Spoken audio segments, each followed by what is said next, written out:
नमस्कार दोस्तों। हाल ही में राजस्थान के उदयपुर में कन्हैया लाल की दो मुस्लिम आतंकियों ने गला काटकर हत्या कर दी। वह अमरावती में एक दवा व्यापारी की 5 मुस्लिम आतंकियों ने हत्या कर दी। सेम कंडीशन मध्य प्रदेश में एक बीजेपी के पूर्व पार्षद ने एक व्यक्ति को इस आधार पर मार मार कर हत्या कर दी कि वह व्यक्ति एक मुस्लिम है, लेकिन वह व्यक्ति वास्तव में जैन धर्म से संबंधित था। तो आखिर हमारे भारत देश में चाहे उदयपुर हो, अमरावती हो या फिर मध्य प्रदेश, इस प्रकार की घटनाएं क्यों घटित हो रही हैं, उसके लिए कौन जिम्मेदार है।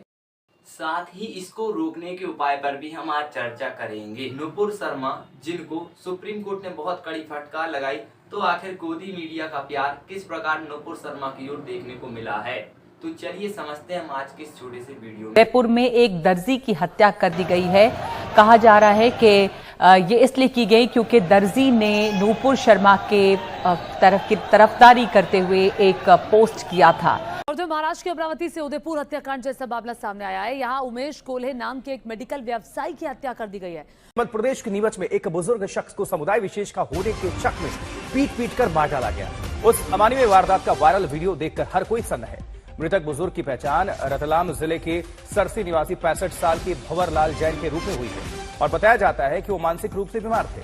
वीडियो में भंवरलाल जैन बेंच पर बैठे हुए नजर आते हैं और आरोपी उन्हें बार बार थप्पड़ मार रहा है और थप्पड़ मारने वाला व्यक्ति बार बार बुजुर्ग से पूछता है, तेरा नाम क्या है? मोहम्मद है, चल आधार कार्ड बता। सोशल मीडिया पर यह वीडियो वायरल होने से एक दिन पूर्व बुजुर्ग का शव रामपुर रोड पर मिला। आरोपी दिनेश बीजेपी के पूर्व पार्षद का पति है। देश में हो रही उपरोक्त घटनाओं के लिए 8 लोग अथवा विभाग जिम्मेदार हैं, जिनमें सबसे पहला नाम आता है नुपुर शर्मा का। ना तो नुपुर शर्मा पैगंबर मोहम्मद साहब के खिलाफ कोई विवादित बयान देती, ना ही देश में हिंसा फैलती और ना ही देश में इतनी ज्यादा सरकारी संपत्ति को और ना ही देश की संपत्ति को नुकसान पहुंचता।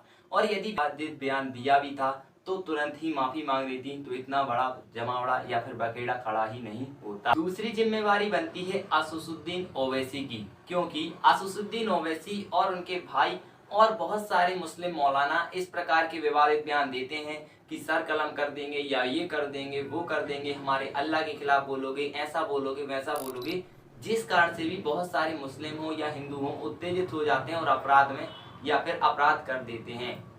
तीसरी जिम्मेवारी बनती है देश की धर्म संसद हो या फिर देश की जमात हो, क्योंकि इनमें सीधे सीधे हिंदू और मुस्लिमों को काटने की और मारने की बात करी जाती है, जिस पर ना तो वहां की राज्य सरकारें कोई कार्रवाई करती हैं, ना ही कोई खुफिया एजेंसी।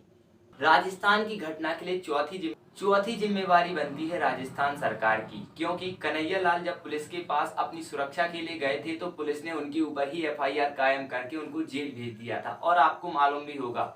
इसके अलावा राजस्थान सरकार को क्या यह जानकारी नहीं थी कि उनको मारने की धमकियां मिल रही हैं? क्या उनको यह भी जानकारी नहीं थी कि कन्हैया लाल की हत्या हो सकती है, या फिर कुछ अन्य जानकारियां उनके पास नहीं थी? पांचवी और सबसे महत्वपूर्ण जिम्मेवारी बनती है हमारे देश के गृह मंत्री अथवा गृह मंत्रालय की, क्योंकि देश का गृह मंत्रालय ही हमारे देश में आंतरिक सुरक्षा के लिए जिम्मेदार होता है।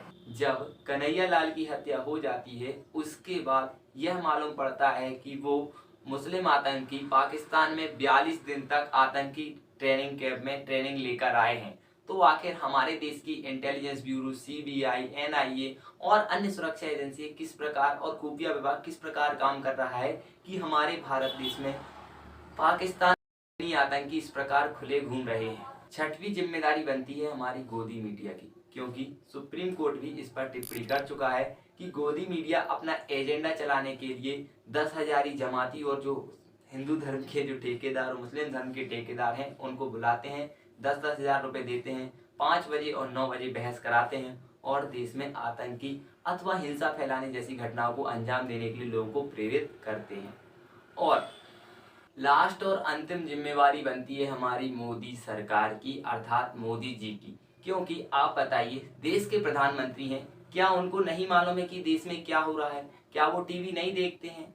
यानी कि अगर पूरे देश में हंगामा बरपा हुआ है, पूरे देश में चाहे अग्निवीर हो, चाहे जमात से रिलेटेड हो, चाहे शुक्रवार को जुमे की नमाज पर हुए दंगे हो, तो क्या प्रधानमंत्री को नहीं मालूम है? उनको एक बार शांति की अपील नहीं करनी चाहिए? क्या उनको इस प्रकार की प्रवक्ताओं को रखना चाहिए अथवा नहीं? वो भी उनकी एक जिम्मेवारी बनती है, क्योंकि देश का सबसे वरिष्ठतम जो व्यक्ति होता है वो प्रधानमंत्री होता है, जिसके ऊपर देश की जिम्मेदारी होती है।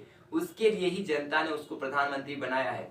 वो केवल ऐसा नहीं है कि आप सोचेंगे कि कांग्रेस का प्रधानमंत्री है या फिर बीजेपी का प्रधानमंत्री है, वो देश का प्रधानमंत्री है। देश में कितनी भी सरकारें रहे अथवा ना रहे, लेकिन देश का प्रधानमंत्री यदि है तो उसकी जिम्मेवारी बनती है कि देश में किसी प्रकार की हिंसा अथवा ऐसी आतंकित घटनाएं ना हो सके जिससे कि पूरा देश विश्व गुरु बनने की जगह कोई और गुरु बनना स्टार्ट हो जाए। क्योंकि आपको मालूम होना चाहिए, यदि हमें तरक्की करना होता है तो हमें सबको साथ में लेके चलना होता है। आप ऐसा नहीं कर सकते हैं कि इसको साथ में नहीं लेंगे, इसको साथ में नहीं लेंगे। आपको हर एक व्यक्ति को साथ में लेके चलना पड़ेगा, तभी हमारा भारत देश तरक्की कर पाएगा। आठवीं और अंतिम जिम्मेवारी बनती है हमारे प्रशासन की, क्योंकि यदि आप सामान्य जीवन यापन करते होंगे तो आपको प्रशासन का व्यवहार और प्रशासन का बिहेवियर आपको मालूम होगा। यदि आप थाने में रिपोर्ट लिखाने जाते हैं तो उल्टा थाने में पुलिस आपको ही बिठा लेती है या फिर कुछ उल्टा हो जाता है। तो हमारे प्रशासन को भी यह सोचना होगा प्रशासन में किस प्रकार सुधार किए जाएं, ये आप हमें कमेंट करके जरूर बताइएगा। तो इसके लिए प्रशासन भी जिम्मेवार है। अंत में दो बातें और, मैंने इस वीडियो में उन आतंकवादियों के नाम इसलिए नहीं लिए क्योंकि मैं उनको सेलिब्रिटी बनाना नहीं चाहता हूँ। और दूसरी बात यह है कि यदि भारत में कोई भी व्यक्ति तालिबानी जैसी हरकतें करेगा तो मेरे अनुसार तो उसको लाइफ इम्प्रिजनमेंट अर्थात फांसी देनी चाहिए, चाहे वो कोई भी इस प्रकार की घटना करे। क्योंकि हमारे भारत में शांति बनाए रखना ही हमारा एकमात्र उद्देश्य है, क्योंकि हम इसको तालिबान नहीं बना सकते हैं। सुप्रीम कोर्ट ने नुपुर शर्मा पर टिप्पणी की तो गोदी मीडिया को तो इतनी मिर्ची लग गई कि सुप्रीम कोर्ट पर ही सवाल उठाने उन्होंने खड़े कर दिए। वो सुप्रीम कोर्ट के ऊपर ये सवाल उठा रहे हैं कि सुप्रीम कोर्ट ने ये कैसे कह दिया, क्योंकि अभी ट्रायल चलेगा। जब उनके ऊपर पूरे अपराध साबित हो जाएंगे नुपुर शर्मा पर, जब वो अपराधी मानी जाएंगी, सुप्रीम कोर्ट ने ये केवल सुप्रीम कोर्ट से किस लिए याचिका दी गई थी, सुप्रीम कोर्ट ने किस लिए अपनी टिप्पणी कर दी। यानी यार आप बताओ, वो दिहाड़ी पत्रकार जो खुद सुप्रीम कोर्ट या फिर हाई कोर्ट जमानत मांगने के लिए जाते हैं, वही उनकी प्रक्रिया पर या फिर उनके ऊपर जो कार्रवाई भी करते हैं सुप्रीम कोर्ट, उसी पर ही सवाल उठाने खड़े कर दिए। तो आखिर कहां तक हमारी गोदी मीडिया, आप इमेजिन कर सकते हैं किस प्रकार गोदी मीडिया किसको सपोर्ट कर रही है। मैं दोनों जगह को गलत बताऊंगा, क्योंकि अगर हम बात करें उदयपुर हत्याकांड की तो उन्होंने भी वीडियो बनाया था और मध्य प्रदेश के पार्षद ने भी वीडियो बनाया था। दोनों बातें हैं, लेकिन गोदी मीडिया केवल आपको वो दिखाएगी क्योंकि उसमें मिर्च मसाला है, लेकिन इसमें आपको कुछ नहीं दिखेगा। और ना ही वो आपको मालूम है हिंदू खतरे में केवल तब होता है, अब हिंदू खतरे में नहीं है। अगर वो कह देते मुस्लिम खतरे में, अगर वो व्यक्ति जो जैन था यदि वो मुस्लिम होता तो क्या इस मामले में भी वही कहते, फिर वो कहने लगते मुस्लिम खतरे में। तो आप एक समझने की कोशिश कीजिए और वगैरह वगैरह दिमाग मत लगाइए। केवल आप ये सोचिए कि आपको क्या करना है, देश हमें आगे बढ़ाना है कि हमें हमारे देश को मिटाना है, अब आपके ऊपर है।